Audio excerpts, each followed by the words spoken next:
Mine's the one that Gab. Hello, my name is Gab.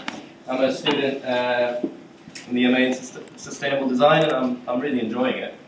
And I'm going to share with you what I've been researching, really, in a minute. So, what actions can we take to design a more sustainable future? So I'm going to look at this from innovation and rebellion, and something I call creative disobedience. Now, disobedience and creative both have strong connotations, but don't worry about that right now. Just take it as just words right now. So this future, that future, I mean, does anyone know what's going to happen? I don't know what's going to happen.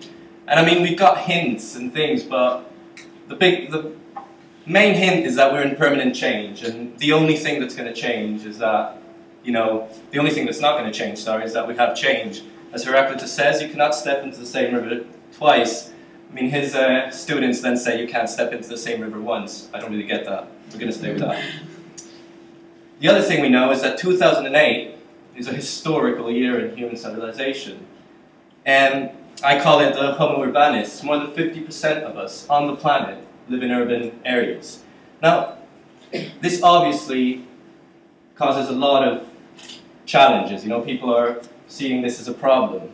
But, I think urban areas, people living together, community is a good thing, so why don't we engage our, community spirit in this new urban ecosystem, which is our preferred ecosystem. Our species now prefers to live amongst other people of our species, not only some, millions. So David Orr talks about the problem of urban ecology. And the problem is not how to produce ecologically benign products for the consumer economy, but how to produce decent communities in which people grow to be responsible citizens and whole people. Now, I really stress on responsible citizens. Now, if you think of responsible, it comes from respond. And respond is to act, to be able to express yourself. So, we're talking about a paradigm shift where our challenges become our opportunities, and where our limits become our resources. Overpopulation becomes community cohesion. So I'm talking about disobedience as a virtue and a catalyst for change. Now, I believe that disobedience has been a catalyst for change throughout history. I mean, from Adam and Eve in our mythology, which were, presented this fruit and said, don't take that fruit, and what did Adam and Eve do? That's our human condition, that's where we come from. I mean, it's a story. Don't get me wrong, I'm not religious. But Adam and Eve took this apple and said, no, I want to know what happens if we disobey, And they disobeyed. And humans were set free from this paradise to become humans. In other words, Camus says every act of rebellion paradoxically embodies an aspiration to order. I think that phrase is just beautiful.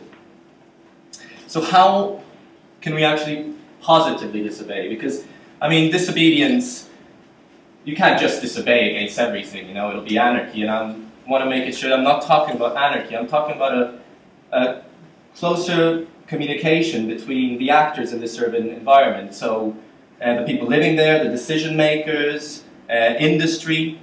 So how to disobey? We have to disobey creatively, and actually when I started studying this, I realized that creativity and disobedience have the same means and almost the same ends. So when you try to create something, you imagine it in your mind's eye, you see it. You see the real world, you apply it to the real world, and then you do it. When you disobey, you see a problem, you think, how could we change this problem? And you produce it.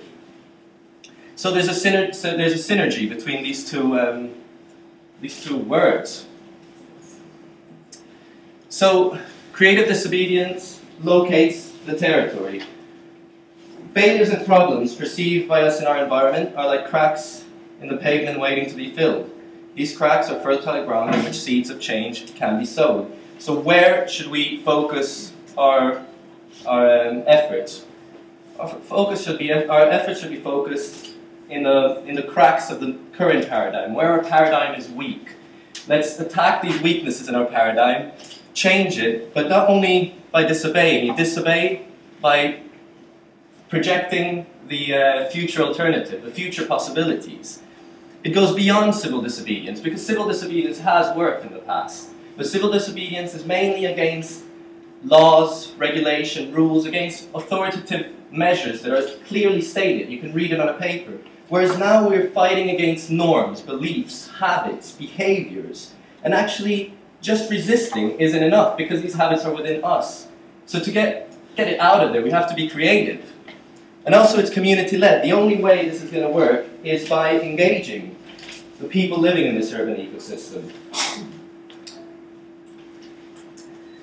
So creative disobedience is described as a hands-on movement that aims at achieving a closer and more intimate dialogue between the actors in the urban ecosystem.